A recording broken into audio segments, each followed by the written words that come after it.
You get paid on Friday. It's Tuesday, and you only have $12 in your account. You're looking at your bank app thinking, what happened? You know that feeling, right? You see that deposit hit your bank account, and you think, I'm rich. You're planning out what you're going to do this weekend. You're thinking about that pair of shoes you really want. You're looking at having a good Friday night and taking your friends out for a round of drinks. And then you forget about rent and the electric bill and the subscription that you forgot to cancel and that Uber you had to pay for last week because your car broke down. Next thing you know, 3 days have gone by and you're now looking at your bank account with one eye closed because you're terrified to see how little's left. Here's the thing. Most people think they're just bad with money. Like it's some sort of character flaw. Like they weren't born with the genetics of a good saver. Well, you're not. You're not broken. You just have one fundamental misunderstanding of how money works. And in this video, I want to show you what that is. And once I show you what that is, everything will shift. Okay, so here's the misunderstanding. A lot of people confuse income with cash flow. Income is a vanity number. You make $3,000 a month, great. That number makes you feel rich for about 2 seconds. But cash flow, that's money moving towards you and away from you. Think of it like a river. You have a big wave come in, that's your paycheck. But you also have money going out.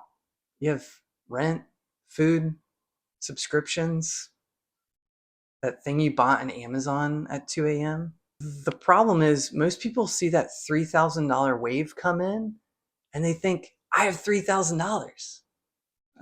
No, you don't. You have $3,000 coming in, but $2,700 going out. You actually only have $300. That's your real number. And here's why that matters. When you confuse income with cash flow, you spend like you have $3,000, but in reality, you only have $300.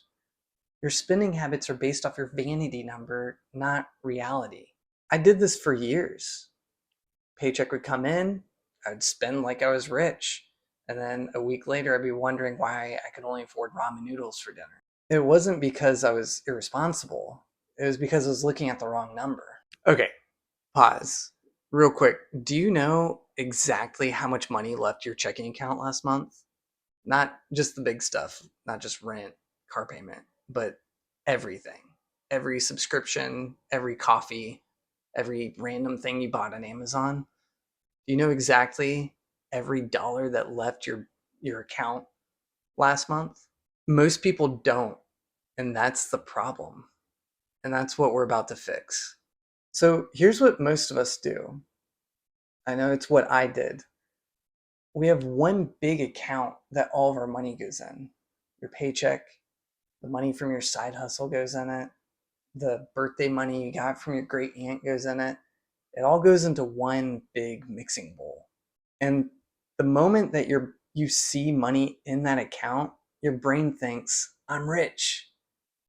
But it doesn't think about the $1,200 that has to come out for rent and the $200 electric bill that you have to pay next week. Your brain sees a number in your account and thinks, I can afford this purchase.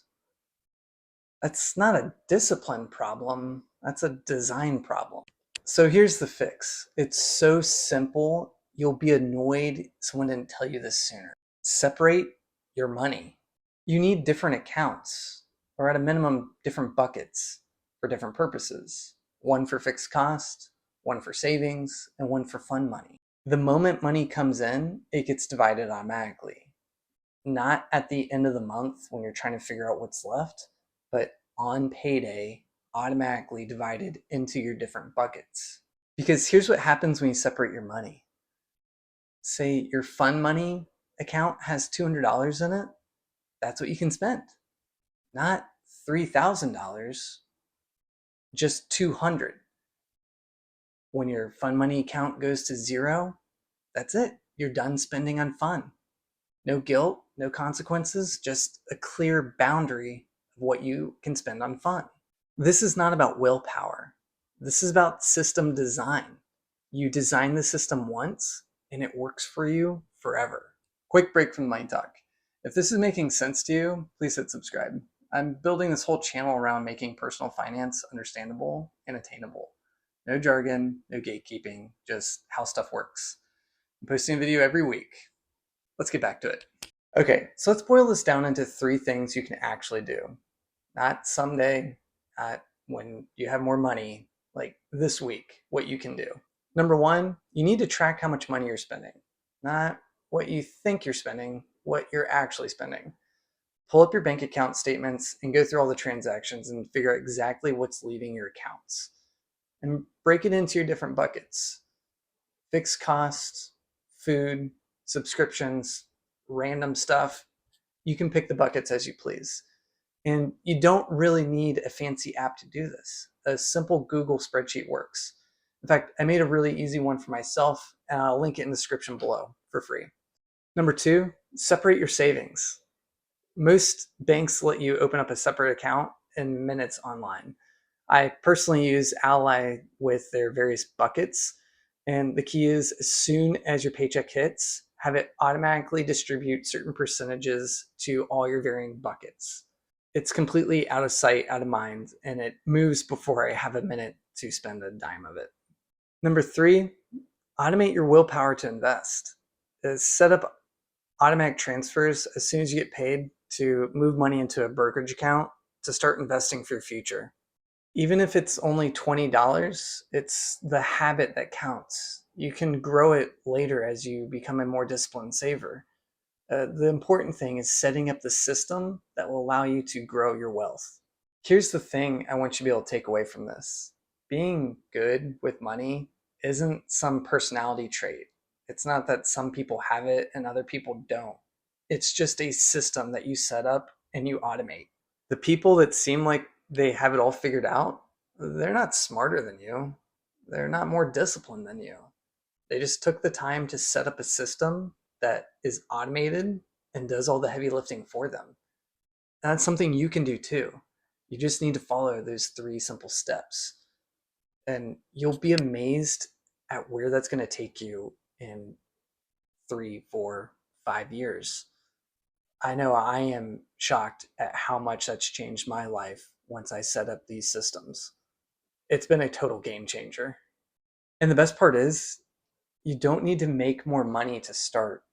And you don't need to be a super smart math person either. You just need to stop looking at the wrong number and start building a system that will make good decisions for you. If this hit home for you, and I'm guessing it did if you're still watching, do 2 things for me. Download the budget tool that's free in the link in the description. And don't just download it, but open it, plug in your numbers, and use it, and see if it can help your finances. Second, drop a comment about what's been draining your bank account without you realizing it. For me, it was eating out. We were spending $500 to $600 a month without realizing it. So let's see if yours is worse than mine. New video drops next week. Subscribe so you don't miss it. And remember, being good with money is not about discipline. It's about building systems. So go build yours. Thank you.